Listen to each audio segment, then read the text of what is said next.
Karen Whitmore walked up to my Navy patrol boat and slapped a $500 violation sticker right onto federal military property. Then she looked me dead in the eye and said, "Military people aren't special." I was standing there fresh off deployment, coffee still steaming in my hand, watching this HOA president with a clipboard and measuring tape treat a U.S. Navy patrol vessel like it was some abandoned junk RV. "This commercial vehicle has to go," she snapped. "Pay up by Friday or we tow it." Diesel hung in the cold morning air. Her cheap perfume tried and failed to cover it. What she didn't realize in that moment was that she hadn't just written a fine. She had just interfered with a federally registered military asset. And the phone call that happened 30 minutes later would turn her petty HOA power trip into a criminal investigation. What would you do if your HOA tried to bully the U.S. Navy? Let me back up and explain how we got to this beautiful disaster. My name's Jake Thornfield, Commander, U.S. Navy, 15 years of service, recently divorced, and honestly just trying to rebuild my life in what seemed like a normal neighborhood. Riverside Meadows, you know the type. Upper middle class development built around 2015, where the biggest drama is usually someone's sprinklers hitting their neighbor's car. I chose this place for one reason: waterfront access. My 25-foot patrol boat isn't just a vehicle, it's everything. My dad served in World War II, and when the Navy decommissioned this vessel, I bought it to honor his memory. After my marriage fell apart and my world turned upside down, working on this boat with my teenage daughter Emma every other weekend became the only thing keeping me grounded. The neighborhood seemed perfect: quiet streets, decent people, lake access, and a driveway big enough for the boat trailer. Bob Fletcher, a retired Marine, lived 3 doors down with his own boat setup. Maria Santos, a legal secretary, lived across the street with her 2 kids. Normal families living normal lives. Then Karen Whitmore bought the McMansion at the end of the cul-de-sac. Karen's what happens when someone with zero real authority gets handed a clipboard and suddenly thinks they're running the Pentagon. Former insurance claims investigator, which explains why she treats every conversation like you're trying to commit fraud. No kids, husband who's conveniently traveling for business 90% of the time, and apparently infinite free time to make everyone else miserable. See, our HOA was supposed to be simple. Keep your grass reasonable, don't blast music at midnight, maybe organize a block party once a year, basic neighbor stuff. But when the builder turned control over to residents 3 years ago, Karen saw her chance to finally be important. Since nobody else wanted the headache, she ran for president unopposed. Big mistake, neighborhood, huge mistake. Within 6 months, Karen had transformed a simple homeowners association into her personal dictatorship. She started carrying around an actual ruler to measure grass height, a ruler for grass. She timed people's garbage can placement to ensure compliance with the no earlier than sunset the night before rule. And the photographs, dear God, this woman documented violations like she was building a federal case. But here's what made Karen truly dangerous: selective enforcement. Bob Fletcher's boat trailer sits in his driveway year-round without a peep from Karen. The family at the corner with kids' toys scattered across their front lawn every day? Nothing. But cross Karen personally, question her authority, or God forbid point out her own violations, and suddenly she'd discover 17 infractions that require immediate attention. The smell of fresh-cut grass and lake water used to mean peace and quiet. Now, it just reminded me that Karen was probably lurking somewhere with her measuring tape, hunting for reasons to ruin someone's day. So when I pulled into my driveway that October morning, boat loaded up for some routine maintenance after deployment, I figured my biggest problem would be replacing the fuel pump, maybe dealing with some rust spots. Instead, I got Karen clicking across my concrete in designer heels at 7 in the morning, violation notice already filled out like she'd been planning this ambush for months. "Commercial vehicles aren't permitted in residential driveways," she announced without so much as a welcome home. Section 12C of the Community Covenants, $500 fine, 30-day removal requirement plus additional penalties for non-compliance. I stood there with my deployment bag still over my shoulder, coffee getting cold, watching this woman wave around legal papers like she was serving a federal warrant instead of hassling someone who'd just spent 6 months making sure she could sleep safely in her oversized house. That's the moment I realized Karen Whitmore had made the worst miscalculation of her self-appointed career. She looked at me and saw some random neighbor she could bully into submission. What she actually did was pick a fight with the United States Navy. And brother, that phone call 30 minutes later was going to be very educational for everyone involved. The phone call I made wasn't to a lawyer. It was to my old friend at Navy Legal Assistance. "Jake, what kind of trouble did you find this time?" Lieutenant Commander Sarah Lucy laughed when she heard my voice. I explained the situation while staring at Karen's orange violation sticker fluttering on my boat like some kind of surrender flag she didn't know she'd already raised. The morning sun was warming up, and I could smell coffee brewing from someone's kitchen window. "Sarah, this HOA president is trying to fine federal military property. She wants me to remove a Navy vessel from my own driveway." The silence stretched for about 5 seconds. Then, "She did what?" 2 hours later, I had official documentation flooding my inbox. Back in law school, I'd learned about federal preemption, how federal law automatically trumps state and local regulations when they conflict. It's not a suggestion or a guideline, it's constitutional bedrock. But I never thought I'd need it to protect my boat from a suburban dictator with a measuring tape. Here's what I didn't expect. Karen doubled down. She showed up at my door that afternoon with 3 more violation notices, her heels clicking on my porch like a countdown timer. The sound was getting on my nerves. Apparently, my boat now also violated noise ordinances, property value standards, and something called aesthetic community guidelines. "I don't care what your military friends say," she announced, standing there like she owned my front porch. "Federal law doesn't override our community standards. This is a private neighborhood, not a military base." The woman actually said that, with complete confidence, like she'd just discovered some legal loophole that had escaped constitutional scholars for 2 centuries. The smell of her desperation was starting to overpower even that aggressive perfume. She'd spent the morning going door to door with a petition to ban commercial and military vehicles from our streets, working herself into a frenzy. 17 families signed this, she declared, waving her clipboard like evidence in a murder trial. "The community has spoken against military vehicles disrupting our peaceful neighborhood." I glanced at the signatures. Half were from addresses that didn't exist in our development. She'd apparently gotten creative with house numbers. The rest looked like people she'd cornered while they were rushing to work, probably signing just to escape her morning ambush. That's when Bob Fletcher walked over, drawn by the commotion. He took one look at Karen's petition and started laughing, the kind of deep, rumbling laugh that means someone's about to get educated in ways they won't enjoy. "Karen, you just asked me to sign a petition banning my own boat, the one sitting in my driveway for 3 years without a single word from you." Her face went crimson. That's completely different. Your boat isn't causing security issues like military property does." "Security issues?" Bob's voice carried that steel edge every Marine develops when dealing with weapons-grade stupidity. "Lady, this man spent 6 months overseas defending your right to stand here acting like an idiot. Show some respect." Wrong thing to say to Karen. She cranked the crazy up to 11. "Military people get special treatment for everything," she snapped, her voice rising to carry across the entire cul-de-sac. "Free health care, housing benefits, education benefits, and now they think community rules don't apply. Some of us actually work for a living instead of playing with boats on the taxpayer's dime." The sound of Bob Fletcher's jaw clenching was audible from 15 feet away. Maria Santos appeared from across the street, probably sensing the legal disaster about to unfold like a storm front moving in. "Karen," Maria said carefully, her legal secretary training kicking in, "you really should research federal housing protections before you continue down this path." "I've researched everything," Karen cut her off, waving those violation notices like battle flags. "HOA covenants are binding legal contracts. Military status doesn't give anyone special rights to violate private property agreements." That's when it hit me. Karen had never actually read the original covenant documents. She was working off summary sheets from the previous board, and something told me those summaries were missing crucial details, maybe deliberately. I pulled out my phone, showed her the Navy legal documentation. "Ma'am, this explains exactly why your violation notice is legally invalid. Want me to walk you through the federal statutes involved?" She barely glanced at the screen. "I don't read military propaganda. Pay the fine by Friday or we tow your boat. End of discussion." 3 neighbors stood there in the afternoon sun, watching Karen declare war on the U.S. Constitution.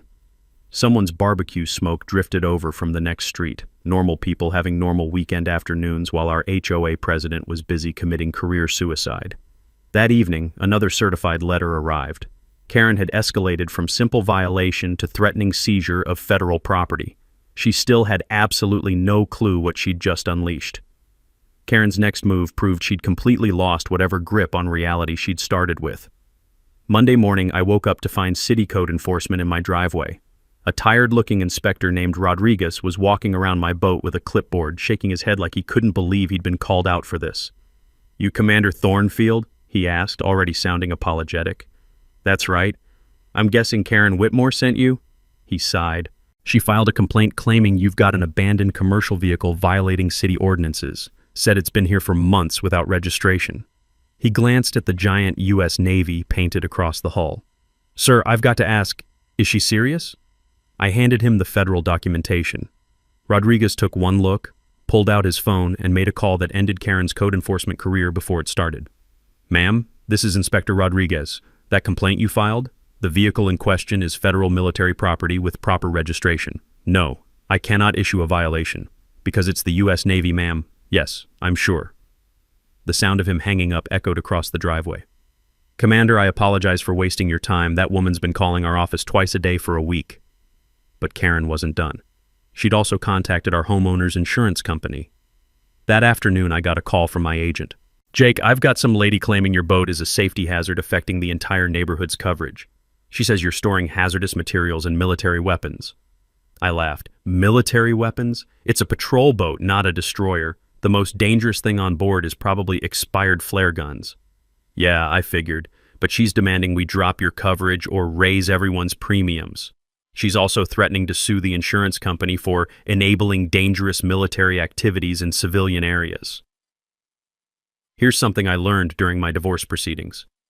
Insurance fraud is a federal crime when it crosses state lines. Karen had just graduated from annoying neighbor to potential felon, and she didn't even know it. That evening, Karen organized what she called an emergency community safety meeting. She'd sent flyers to every house, complete with photos of my boat and dramatic headlines about military vehicle invasion and neighborhood security crisis. The meeting was held in the community center, a fancy name for the glorified shed where we kept pool maintenance equipment. Karen had arranged folding chairs like she was hosting a town hall, complete with a podium she'd borrowed from somewhere. About 15 neighbors showed up, mostly out of curiosity. Karen stood at the front in a business suit, looking like she was about to deliver a State of the Union address. "Thank you all for coming to address this serious threat to our community safety," she began, pointing at blown-up photos of my boat. "Military vehicles have no place in residential neighborhoods. They attract the wrong element, decrease property values, and pose unknown security risks." Bob Fletcher raised his hand. "Karen, what exactly do you think is going to happen? Is the boat going to attack us?" "This isn't a joke, Robert," she snapped. "Military personnel are trained killers. Having weapons of war parked in driveways sends a message that our neighborhood accepts violence." The room went dead silent. Maria Santos stood up, her legal training clearly kicking in. "Karen, you're accusing a decorated Navy officer of being a threat to community safety because of his military service. That's discrimination, and it's illegal." "I'm protecting property values," Karen shot back. "Military families bring instability, deployments, PTSD, weapons training. These people are different from normal families." Wrong thing to say in front of Bob Fletcher's wife, Carmen, who'd been quietly knitting in the back row. "Normal families?" Carmen's voice cut through the room like a blade. "My husband served 3 tours in Afghanistan. Are you saying we don't belong in this neighborhood?" The temperature in the room dropped about 20 degrees. Several neighbors started shifting uncomfortably, realizing Karen had just crossed a line that couldn't be uncrossed. But Karen kept digging. "I'm saying military families should live on military bases where their lifestyle choices don't affect civilian property values. This neighborhood was supposed to be peaceful." That's when I noticed something interesting. Karen kept mentioning property values, but she'd been asking very specific questions about my house's purchase price and mortgage details, almost like she had a financial interest in forcing me to sell. Young couple from the end of the street, the Hendersons, stood up to leave. "This is insane," Mrs. Henderson said. "We moved here because it seemed like a nice community. This isn't nice at all." They weren't the only ones. Half the room emptied while Karen was still talking about military invasion, and protecting our children from violence exposure. By the time she finished her presentation, she was basically talking to herself and two neighbors who looked like they'd rather be anywhere else. That night, I got 3 separate calls from neighbors apologizing for Karen's behavior. Apparently, word was spreading that our HOA president had officially lost her mind. But Karen's biggest mistake was still coming. Karen's media campaign backfired so spectacularly that it probably set some kind of record for self-inflicted damage. She'd contacted the local newspaper, spinning a story about military intimidation and federal overreach in suburban neighborhoods. The reporter who showed up, Jessica Martinez, had done her homework. "Ms. Whitmore, can you explain why other boats in the neighborhood haven't received similar violations?" I watched from my front window as Karen fumbled for an answer. She was standing next to my boat, gesturing dramatically while Jessica took photos. "Those are recreational vehicles," Karen finally said. "This is military property, which poses different concerns for family safety." "What specific safety concerns?" Jessica pressed. "The boat appears to be decommissioned civilian patrol craft. Military personnel are trained for combat situations. Having weapons of war in civilian areas creates an atmosphere of violence that affects children's development." Jessica stopped writing and looked up from her notepad. "Are you suggesting military families shouldn't live in civilian neighborhoods?" "I'm suggesting they should live where their lifestyle choices don't impact normal families' property investments." The interview went downhill from there. Jessica spent another hour talking to neighbors, including Bob Fletcher, who gave her an earful about Karen's selective enforcement and discrimination against veterans. When the story ran 3 days later, the headline read, "Local HOA President Under Fire for Anti-Military Discrimination." The article included quotes from Karen calling military families unstable and suggesting they don't belong in peaceful neighborhoods. The backlash was swift and brutal. By noon, Karen's phone was ringing constantly. Veterans organizations, military family support groups, and half the city council were demanding explanations. The mayor's office issued a statement supporting military families' housing rights. Social media exploded. Someone had posted Karen's quotes alongside photos of local veterans, including a Gold Star mother whose son had died in Iraq. The hashtag Riverside Shame was trending locally by evening. But Karen's response to negative publicity proved she'd learned nothing from the experience. She doubled down with a vengeance. First, she hired a private security company to patrol our neighborhood, claiming increased security concerns due to military presence. 2 bored-looking guards in a white sedan started making hourly drives past my house, like I was running some kind of terrorist cell out of my garage. Then she attempted to block my access to the community boat launch. I discovered this when I tried to take Emma out for our weekly father-daughter boat trip. Karen was standing at the launch ramp with orange cones and a clipboard, looking like she was directing traffic at a disaster scene. "Private property," she announced when I approached with the boat trailer. "Homeowners only." "Karen, I live here. This is my daughter Emma." "Military vehicles aren't permitted at community facilities," she declared, completely ignoring Emma, who was staring at this woman like she'd grown a second head. "It's the same boat that's been using this launch for 2 years," I pointed out. "Previous usage doesn't establish permanent rights. New security protocols require background checks for all watercraft operators." Emma, who's 16 and doesn't suffer fools gladly, piped up, "Lady, are you seriously trying to background check the Navy?" Karen's face went red. "Young lady, this is adult business. Military families need to understand that community resources have restrictions." That's when I realized Karen had made a crucial miscalculation. She'd decided to mess with my daughter. The smell of lake water and boat exhaust was mixing with Karen's increasingly frantic perfume as more neighbors started gathering to watch this disaster unfold. The Hendersons were setting up their own boat launch, completely ignoring Karen's cones. Bob Fletcher was launching his kayak with deliberate slowness, clearly enjoying the show. "Ma'am," I said carefully, "you're blocking a public waterway access point that's maintained by the city, not the HOA. Community facilities are governed by community standards," she insisted. Maria Santos appeared with her kids and their fishing gear. As a legal secretary, she'd obviously done her research. "Karen, the boat launch easement is public property. The city maintains it, and the HOA has no authority to restrict access. You're actually violating municipal access rights." But Karen had moved beyond caring about legal details. "Military families are disrupting community peace. Other residents have expressed concerns about weapons training and combat-related activities." "Combat-related activities?" I couldn't help laughing. We're going fishing. Military personnel are always training for violence, she declared to the growing crowd of neighbors. Children shouldn't be exposed to this kind of aggressive behavior. That's when Bob Fletcher started slow clapping from his kayak. Karen, you've officially become the neighborhood crazy person. Congratulations. The sound of his applause echoed across the water as other neighbors joined in. Karen stood there with her cones and clipboard, suddenly realizing she was the only one who thought any of this made sense. But her biggest mistake was still ahead. Because that evening, she made the phone call that would turn her HOA presidency into a criminal case. She called the FBI to report suspicious military activity in our neighborhood. The FBI call was Karen's masterpiece of self-destruction.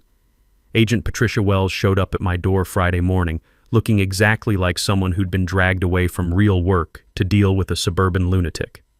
Commander Thornfield, I'm Special Agent Wells, FBI. We received a report of suspicious military activity at this address. I invited her in for coffee. Agent Wells, let me guess, Karen Whitmore called you. She smiled. How did you know? Because she's been escalating her attacks on my family for 2 weeks. What exactly did she report? Agent Wells pulled out her notepad. Quote, military personnel conducting weapons training and strategic planning in residential area. Possible terrorist cell using boat for transportation of illegal materials. Request immediate investigation of federal security threat. I nearly choked on my coffee. She reported me as a terrorist for parking my boat in my own driveway. It gets better, Wells continued. She also claimed you were recruiting other veterans for anti-government activities and running unauthorized military operations out of your garage. The absurdity was almost beautiful. Karen had called the FBI to investigate a Navy officer for being in the Navy. Agent Wells spent 20 minutes examining my boat, reviewing my service record, and confirming what anyone with functioning brain cells already knew. I was exactly who I claimed to be, doing exactly nothing suspicious. Commander, I have to ask, what did you do to make this woman so angry? I came home from deployment. She laughed. Well, Ms. Whitmore has now filed a false report with federal law enforcement. That's a felony. She's also interfered with a federal investigation by providing knowingly false information. But here's where things got really interesting. While Agent Wells was investigating Karen's ridiculous claims, she noticed something else: the financial irregularities in HOA management that Maria Santos had been quietly documenting. See, Maria wasn't just a legal secretary. She was a forensic legal secretary who specialized in financial fraud cases, and she'd been paying attention to Karen's vendor contracts and expense reports. Commander, your neighbor, Ms. Santos, asked me to look at some HOA documents while I'm here. Says there might be additional federal crimes involved. Maria appeared with a banker's box full of records. Agent Wells, I think Karen's HOA position is a cover for embezzlement and contractor fraud. The numbers were staggering. Karen had approved $180,000 in maintenance contracts over 3 years. Legitimate bids for the same work? About $75,000. The difference was going to shell companies that traced back to accounts Karen controlled. But here's the federal angle. Karen had been using the Postal Service to mail fraudulent invoices and fake vendor documentation. Mail fraud carries the same penalties as bank robbery. She's been systematically stealing from the HOA, Maria explained, spreading out bank statements and invoices. Inflated contracts, kickback schemes, and forged board approvals. She's probably taken over $100,000. Agent Wells was taking detailed notes. How long has this been going on? Since she became president. But it escalated after Commander Thornfield moved in. She needed a distraction from the financial irregularities, so she created this military threat narrative. That's when the full picture became clear. Karen's attack on my boat wasn't about HOA rules or property values. It was about covering up federal crimes. She'd been embezzling from the community for 3 years. When neighbors started asking questions about rising fees and declining services, she needed a crisis to distract attention. My boat became her perfect scapegoat. The smell of Karen's desperation finally made sense. She wasn't just power-hungry. She was a cornered criminal trying to avoid prison. Agent Wells gathered all the financial evidence in my documentation of Karen's harassment campaign. Commander, this woman has committed multiple federal felonies: false reporting, mail fraud, embezzlement from a homeowners association, and civil rights violations. What happens now? Now she gets arrested. But we need to coordinate with local authorities because she's also violated state laws. Fraud, theft, filing false police reports, and probably a few others. I watched through my window as Agent Wells walked over to Karen's house. The conversation at her front door lasted about 5 minutes before Karen started screaming about military conspiracies and federal harassment of honest citizens. By evening, Karen had received official notice that she was under federal investigation for multiple felonies. Her HOA presidency was automatically suspended pending criminal proceedings. The neighborhood group chat was buzzing with news that our dictatorial president was actually a common thief who'd been stealing from us for years. But Karen's response to federal criminal charges would prove she'd learned absolutely nothing from this experience. She was about to make the worst decisions of her already disastrous life. Time for strategic warfare. Agent Wells had given me the federal prosecutor's contact information, and by Monday morning, I was coordinating with attorneys who specialized in civil rights violations and financial crimes. Turns out, Karen had stumbled into a perfect storm of federal jurisdiction. The Service Members Civil Relief Act protects military families from exactly the kind of harassment Karen had been dishing out. Violations carry automatic attorney fee awards, meaning she'd pay for my legal costs, win or lose. But that was just the beginning. Here's something most people don't know about HOA embezzlement. When it involves federal mail fraud, it triggers RICO statutes. Racketeer Influenced and Corrupt Organizations Act. Karen's 3-year theft scheme qualified as organized crime under federal law. Bob Fletcher and I spent Tuesday evening in my garage, going through 3 years of HOA meeting minutes that Maria had obtained from county records. Karen had been forging board votes for major expenditures, approving contracts that never went through proper bidding, and creating entire maintenance projects that existed only on paper. Look at this. Bob pointed to a $15,000 emergency roof repair for the community center.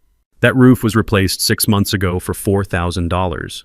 Where'd the other 11 grand go? Emma was handling the social media warfare. At 16, she understood platforms I'd never heard of, and Karen's anti-military quotes were going viral in ways that would make a marketing professional weep with envy. Dad, hashtag Karen V's Navy has 40,000 shares on TikTok, she reported, looking up from her laptop. Military families all over the country are posting their own HOA horror stories. The Veterans Coalition of Riverside Meadows was now 15 families strong, all documenting Karen's selective enforcement and discriminatory behavior. We had photos, videos, recorded conversations, and enough evidence to fill a small courthouse. Maria Santos had become our unofficial legal coordinator, using her forensic training to organize evidence in ways prosecutors dream about. She'd created timelines, financial flowcharts, and documentation that would make the FBI's case practically airtight. Karen's biggest mistake was putting everything in writing, Maria explained, showing us email threads where Karen explicitly discussed targeting military families. She documented her own civil rights violations. Wednesday brought the community education campaign.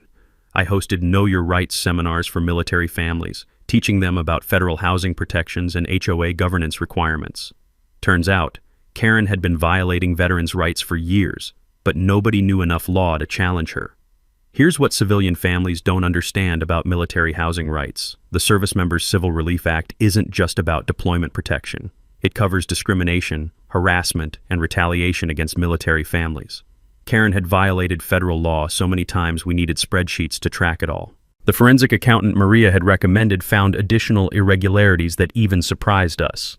Karen had been billing the HOA for personal expenses, her home security system, landscaping for her own property, even her car payments. She'd claimed everything was community security or presidential duties. Total theft over 3 years, $127,000. Not exactly Bernie Madoff territory, but enough to trigger serious federal penalties. Thursday brought tactical planning for the final confrontation. The emergency HOA meeting was scheduled for Saturday evening, with media invited to document Karen's official removal from office. Agent Wells advised us to let Karen continue making public statements. Every time she opens her mouth, she provides more evidence for federal prosecutors. The woman can't stop incriminating herself.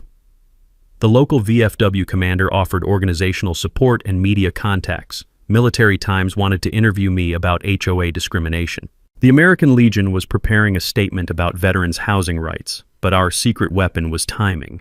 Karen didn't know about the federal investigation's full scope. She thought this was still about boat parking violations, not realizing she was facing multiple felony charges. Friday evening, I reviewed our complete evidence package: financial fraud documentation, civil rights violation recordings, false federal report documentation, and testimony from 15 families about Karen's abuse of authority. The smell of victory was mixing with autumn air as neighbors prepared for Saturday's showdown. Karen had spent 3 years terrorizing this community, stealing our money, and attacking military families. Tomorrow, she'd face the consequences of every choice she'd made. The best part? She still thought she was going to win.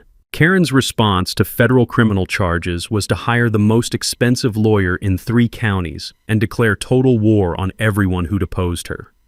Her attorney, Richard Pemberton, looked exactly like what you'd expect from someone charging $800 an hour. Expensive suit, perfect hair, and the kind of confidence that comes from never having met a problem money couldn't solve. Their first move was threatening defamation lawsuits against every neighbor who'd spoken to the media about Karen's behavior. Cease and desist letters arrived via certified mail, demanding retractions and monetary damages for malicious falsehoods about Karen's character. Bob Fletcher's response was to frame his letter and hang it in his garage like a trophy. But Karen's legal strategy went beyond intimidation. She started spreading rumors that made her previous accusations look reasonable by comparison. She told anyone who'd listen that my boat contained classified military equipment and that I was conducting surveillance operations on the neighborhood. She claimed my garage workshop was actually a weapons modification facility and that federal agents were protecting me because I was an undercover operative. The paranoia was becoming genuinely concerning. Maria Santos got the worst of it. Karen had somehow discovered that Maria handled fraud investigations for her law firm and decided this made her part of a federal conspiracy against honest HOA presidents. "She's telling people I'm an FBI informant," Maria told me while we organized evidence files in my kitchen. "She's also claiming I'm being paid by the military to spy on civilian communities." Karen's husband, David, had returned from his business trip to find federal agents interviewing his wife about embezzlement charges. His response was to immediately hire his own attorney and file for divorce, claiming he'd had no knowledge of Karen's financial activities. This sent Karen into a spiral that was visible from space. She started appearing at neighbors' doors at all hours, demanding they sign affidavits supporting her version of events. She offered Emma's babysitting clients cash to report suspicious activities at our house. She even approached the mail carrier trying to get him to confirm that I received unusual packages that might contain military contraband. Then came the bribery attempt. Saturday morning, Karen showed up at my door with a cashier's check for $10,000 and a prepared statement claiming the boat incident had been a misunderstanding between neighbors. "Take the money and tell the FBI this was all blown out of proportion," she said, standing on my porch like she was offering to buy a used car. "We can make this whole thing disappear." I was recording this conversation on my phone per my attorney's advice. "Karen, are you trying to bribe me to lie to federal investigators?" "It's not a bribe. It's a settlement for the inconvenience you've experienced. Plus, I'll guarantee no future HOA issues with your boat." "And in exchange?" "You call Agent Wells and tell her you exaggerated about the harassment. Say it was a simple neighbor dispute that got out of hand." The woman was literally offering money to obstruct a federal investigation on my front porch while I recorded every word. "Karen, you're asking me to lie to the FBI. I'm asking you to be reasonable. Military people understand strategic thinking, right? Sometimes you have to compromise to achieve larger objectives."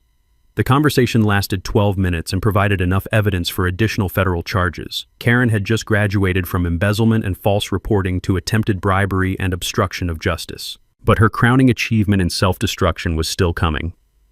That afternoon, she organized what she called a community protection rally in the neighborhood park. She'd invited local news cameras and set up a podium like she was running for office. About 30 people showed up, mostly to watch the spectacle. Karen stood at the microphone in a business suit, looking like she was about to announce her candidacy for president.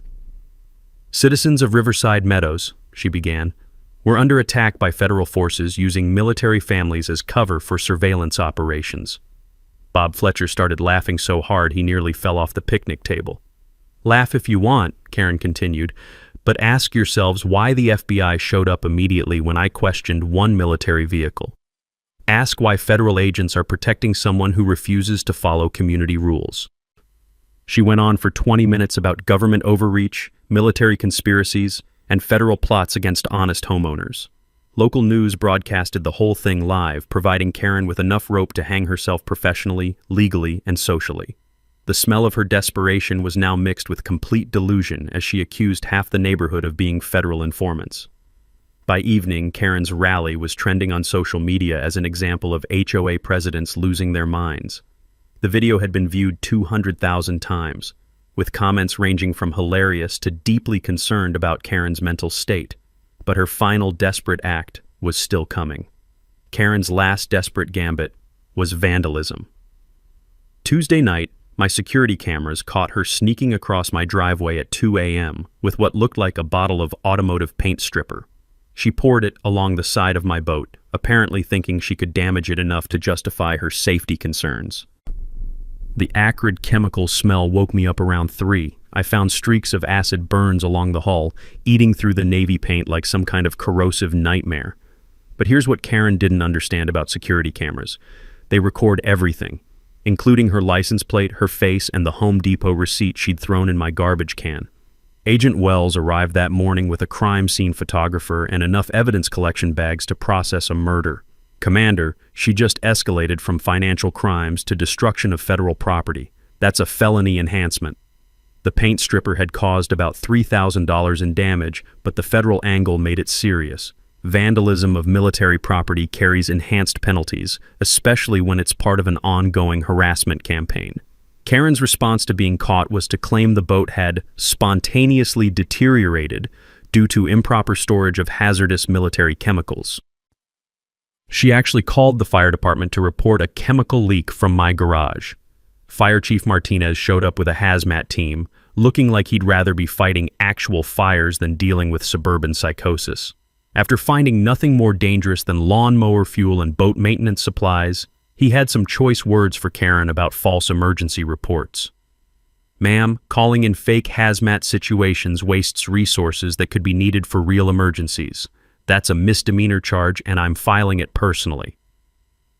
But Karen's master plan was just getting started. She filed an insurance claim against the HOA policy, claiming my boat had leaked toxic substances that required professional cleanup of community property. The insurance investigator took one look at her claim and opened a fraud investigation. Then she attempted to have my boat towed as an abandoned vehicle. I discovered this when I came home Thursday to find a tow truck in my driveway and a very confused driver trying to figure out how to hook up a boat trailer. "Sir, I got a call about an abandoned military vehicle," he explained, looking at the paperwork Karen had given him. "But this doesn't look abandoned, and I don't think I'm qualified to tow Navy property." Karen was standing on her porch, watching through binoculars like she was directing a military operation. "Smart thinking," I told the driver. "Towing federal property without authorization is a federal crime. You probably saved yourself a lot of trouble." He left immediately, but not before giving Karen a piece of his mind about wasting his time with fake towing requests. Friday brought Karen's final meltdown. She started knocking on doors throughout the neighborhood, demanding neighbors sign a petition to expel military families from Riverside Meadows. Most people slammed their doors, but a few were polite enough to listen to her increasingly unhinged theories. "Military personnel are trained killers," she told Mrs. Henderson while her kids played in the yard. "Having them in civilian neighborhoods creates psychological trauma for children who aren't used to violence." Mrs. Henderson asked her to leave. "Combat veterans suffer from PTSD and substance abuse," she told the young couple at the end of the street.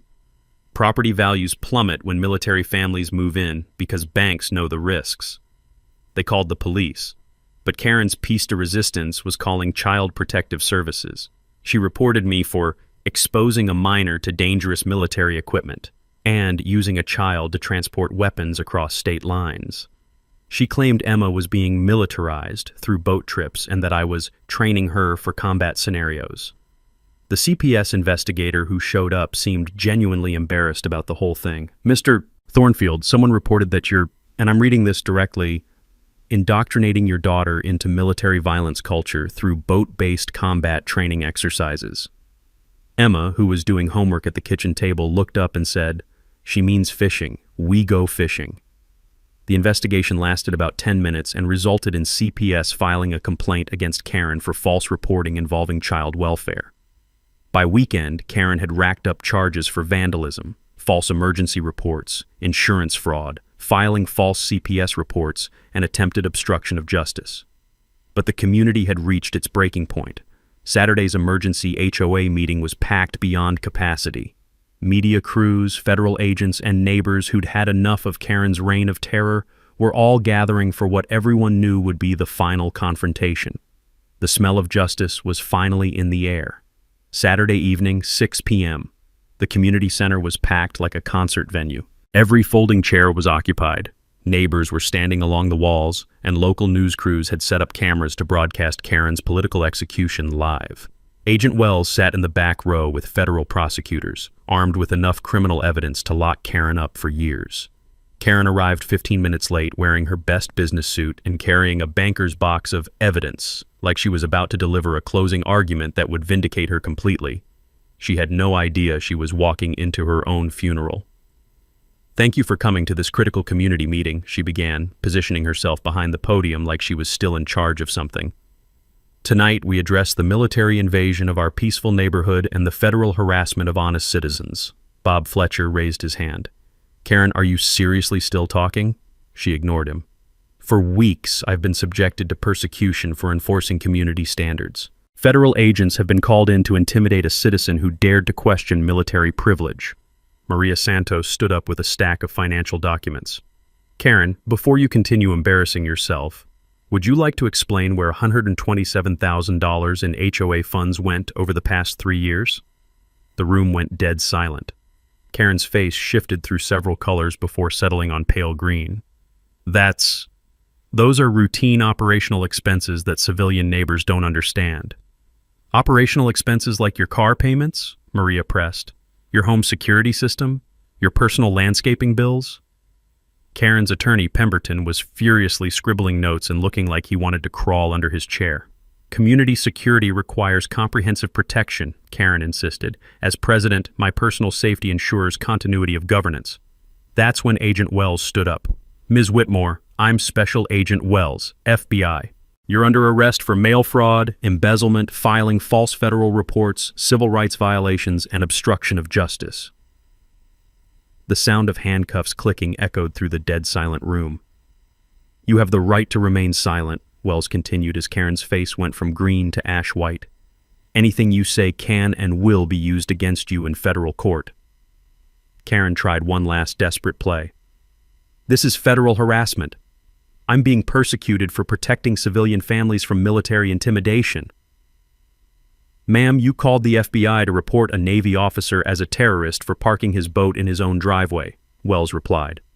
Then you vandalized federal property, attempted to bribe a witness, and stole over $100,000 from your neighbors.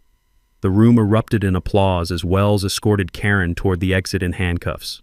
Her expensive attorney was gathering his papers and looking like he needed a very strong drink. But Karen couldn't resist one final statement. Military people think they're above the law, she screamed as Wells guided her through the doorway. This neighborhood will never be safe with trained killers living among normal families. Her voice echoed across the parking lot as neighbors stood in the doorway, watching 3 years of tyranny finally come to an end. The local news anchor was broadcasting live, a dramatic conclusion tonight in Riverside Meadows, where an HOA president who targeted military families has been arrested on federal charges. Bob Fletcher started slow clapping again, and this time the entire room joined in. The applause lasted for nearly 2 minutes as neighbors celebrated the end of Karen's reign of terror. Emergency motion to dissolve the current HOA board and elect new leadership, called out Mrs. Henderson.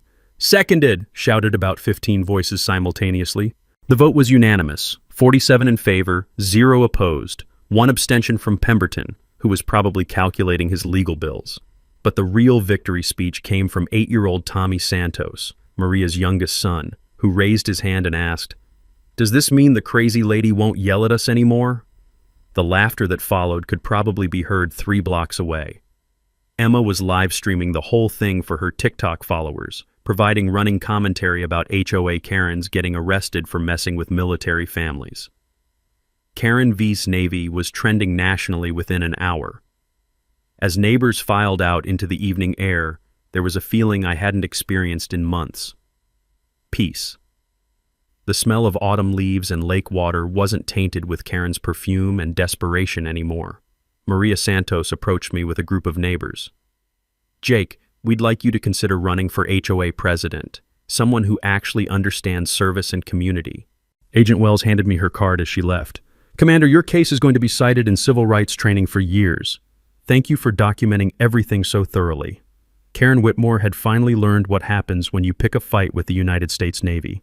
She just learned it from the backseat of an FBI vehicle. 6 months later, Karen Whitmore was sentenced to 18 months in federal prison. The judge wasn't gentle. "Ms. Whitmore, you systematically stole from your community, filed false reports with federal agencies, and engaged in civil rights violations targeting military families. Your behavior represents everything wrong with unchecked authority." She got 18 months for the financial crimes, plus 3 years probation for the civil rights violations. The restitution order required her to pay back $127,000 to the HOA, plus my legal fees, which totaled another $45,000. Her ex-husband David had moved to Florida before the sentencing. The divorce settlement gave him everything except Karen's legal debts, which she'd be paying off for approximately the rest of her natural life. But the real victory wasn't Karen's imprisonment, it was what happened to our community. The new HOA board, led by Bob Fletcher as president and Maria Santos as treasurer, implemented reforms that became a model for military-friendly communities nationwide. We established term limits, mandatory financial audits, and explicit protections for military families. My boat, now permanently displayed in the driveway with a small plaque reading U.S. Navy, protected by federal law, had become something of a neighborhood landmark. Families brought their kids by to learn about military service and veterans' rights. Emma started the Riverside Veterans Education Foundation with her college fund contribution and money from Karen's restitution payments. The foundation awards $5,000 annually to military children pursuing higher education. Emma was the first recipient, heading to Georgetown in the fall to study constitutional law. "Dad, I want to be a military rights attorney," she told me while we worked on the boat one Saturday morning. Karen taught me that someone needs to protect military families from people like her. The annual Riverside Freedom Festival became our community's biggest event.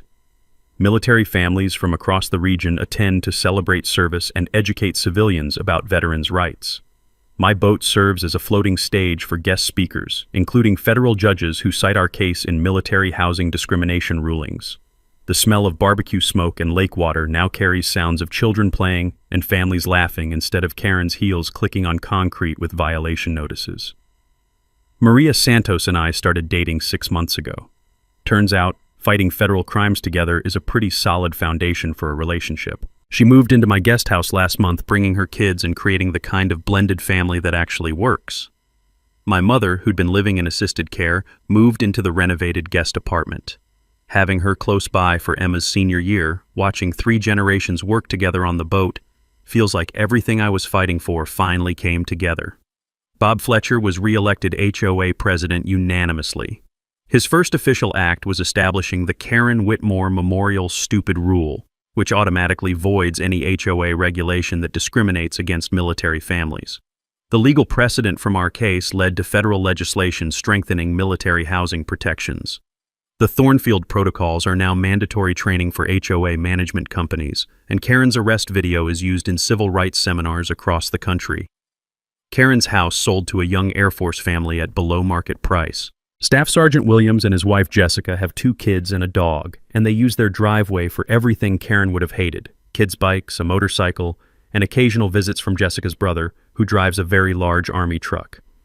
The irony is delicious. Last month I received a call from a Navy family in Texas facing similar HOA discrimination. Their president claimed authority over a veteran service dog, demanding emotional support animal fees for a working military animal. "Commander Thornfield, we heard about your case. Can you help us understand our rights?" Looks like Karen's legacy is inspiring a whole new generation of HOA tyrants who need education about federal law. The best part? Every time military families win these battles, they cite our case. Karen Whitmore's name is now permanently associated with spectacular legal failure and federal imprisonment. Justice has a sense of humor. So here's what I want you to do. Drop a comment below with your worst HOA nightmare story. I read every single one, and your experience might be featured in our next video about entitled neighbors who need to learn about federal law. Hit that subscribe button and ring the notification bell because these HOA revenge stories get crazier every week. Trust me, Karen wasn't the only petty dictator out there who needs to discover that military families have rights that supersede clipboard tyranny. And remember, document everything, know your rights, and never let petty tyrants win. Sometimes the best victory is watching someone destroy their own life through pure stupidity. Karen certainly proved that theory correct. Thanks for hanging out with us on HOA Stories, where the HOA Karens meet their match. If this story had you cheering or cringing, go ahead and like the video, drop a comment with your reaction, and hit subscribe so you're ready for the next wild HOA tale.